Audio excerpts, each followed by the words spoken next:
Hey class, in this video I'm going to go over the solutions of homework 10. So let's get started.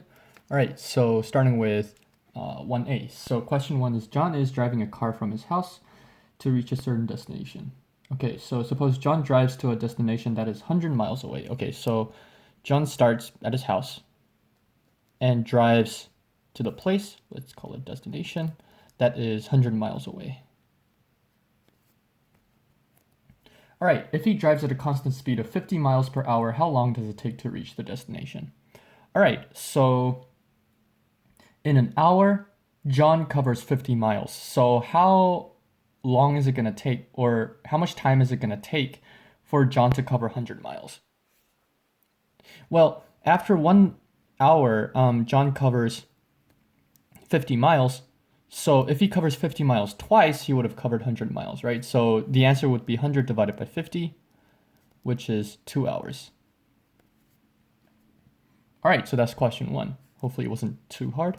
Question B, consider another situation in which, due to heavy rain, John had to slow down to 25 miles per hour.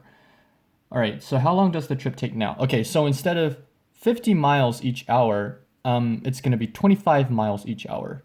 So how many hours would it take for John to go 100 miles? Well, that's going to be 100 divided by 25, right? And that is 4 hours. All right, so that was question B. Question C. What can you say about the relationship between speed and time? Okay, so let's look at part A. And for part A, for 50 miles per hour, the time it took was 2 hours. And for part B, the speed was 25 miles per hour. And the time it took was 4 hours.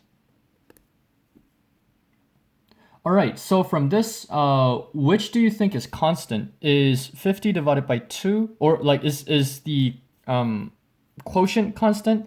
As in, is 50 divided by 2 equal to 25 divided by 4? Or are the products equal? So is the product constant? So is 50 times 2 equal to 25 times 4? Well, we can see that 50 times 2 is equal to 25 times 4. So we can say that the speed multiplied by time is going to be a constant. To be exact, this constant is 100 miles. All right, so from this, we can see that speed times time is a constant. So are speed and time directly or inversely proportional? Well, by definition, if two quantities x times y is a constant, then it is inversely proportional. So we can say that speed and time are inversely proportional. Let's go to proportional. It's kind of out of the page. There you go. All right, so that was question 1. All right, question 2 is going to be similar. So question 2 is a continuation of question 1, like the given situation is the same. All right, so for 2a, John left home at 1 p.m. Okay, at 2 p.m., which is basically an hour later, he was 60 miles away from the destination. Okay, so this might be a little trick.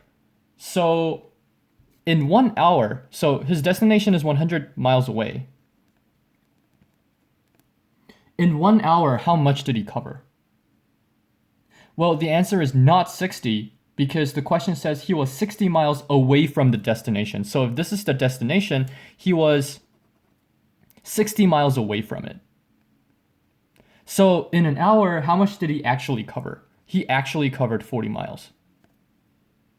So regarding the speed, if he traveled at a constant speed, what's his speed in miles per hour? Well, in an hour, he covered 40 miles. So the speed is going to be 40 miles per hour. All right, question B. If he traveled at the same speed at 40 miles per hour, how far from the destination would he be at 3 p.m.? Okay, so 3 p.m. is 2 hours after he left home, right? So after an hour, he covered 40 miles, which means after 2 hours, how much would he have covered? Well, each hour he covers 40 miles, so after 2 hours he would have covered 40 times 2, which is 80 miles.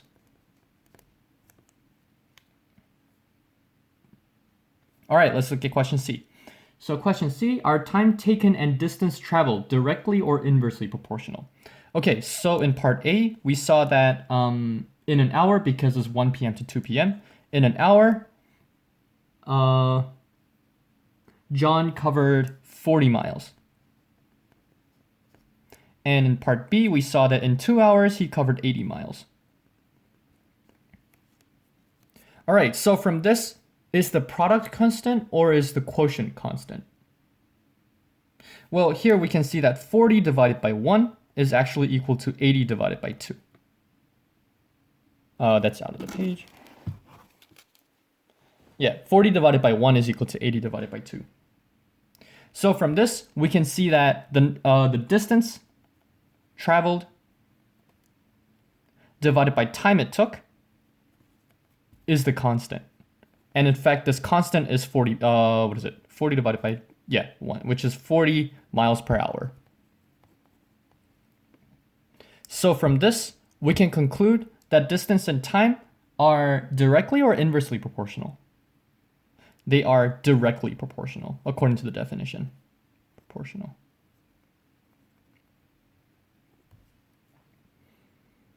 All right, so that was question 2. Let's go over question 3.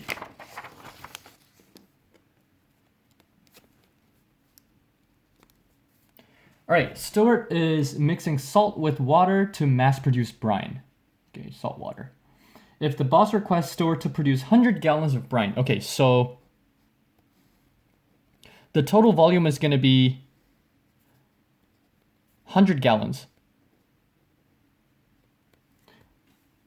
With the concentration, so we want the concentration to be 2 pounds per gallon. Per gallon. What is the weight of salt Stuart needs to add to 100 gallons of water? Okay, so looking at the concentration, each gallon of water should contain 2 pounds of salt. Which means if we have 100 gallons, how much salt do we need?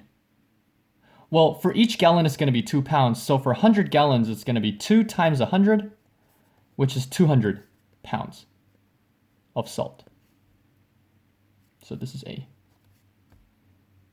All right, for question B, in this case, different quantities are given. So Stuart accidentally poured in 400 pounds of salt. So we already know that we already know the weight of salt that was put in the brine. So the weight is 400 pounds of salt. And question B doesn't say, but then the volume is still going to be 100 gallons. Because what's happening is like he starts with 100 gallons and then he decides how much salt to put in. So in A, he should have put in 2 pounds per he should have put in 200 pounds, but then in B, he accidentally put in 400 pounds. So let's have a look. So if 400 pounds of salt is in 100 gallons, then how much salt is going to be in 1 gallon? So our question is, what is the concentration of the brine now? So we want to look at how much salt is in 1 gallon. Well, if it's 400 pounds for 100 gallons of 100 gallons of water, for each gallon it's going to be 400 divided by 100, which is 4 pounds per gallon. So compared to the 2 pounds per gallon, we have the brine that is twice as salty. All right, let's look at question C. Are the weight of salt and concentration directly or inversely proportional? Okay, so we want to look at the weight of salt. So in part A, we had the weight of 200 pounds. And we want to compare this with the concentration. So the concentration was 2 pounds per gallon. That is out of the page. Gallon. All right. And in part B, we saw that he put in 400 pounds accidentally. And what is the concentration of the brine? We calculated that it was 4 pounds per gallon.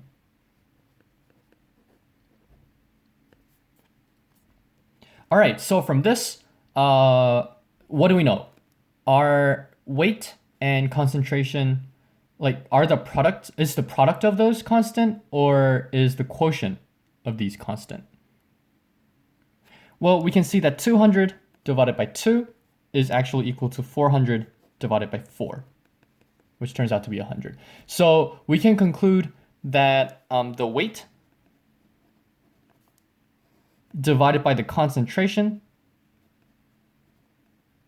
is actually a constant, which actually turns out to be 100 gallons. All right, so from this, we can conclude that weight and concentration are directly proportional.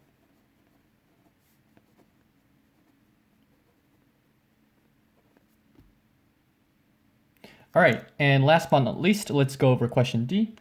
Let N be the weight of salt, C be the concentration, and V be the volume of water. Express N in terms of C and V. Okay, so from part C, we kind of figured out that weight divided by concentration actually gives you the volume of water. So the weight, which is N in this question, divided by concentration, actually gives you the volume. So from this, we can rearrange so that we can express N in terms of CV. So since N divided by C is V, N is going to equal, well, we can multiply C to both sides, so we get N equals C times V. So this is the formula for figuring out, like concentration or volume or the weight of salt, depending on which two quantities are given. All right, so this concludes this video. In the next video, I'm gonna go over, I believe it's worksheet 16. Can't remember whether it was 15 or 16, but I believe it's 16. So I'll be back soon.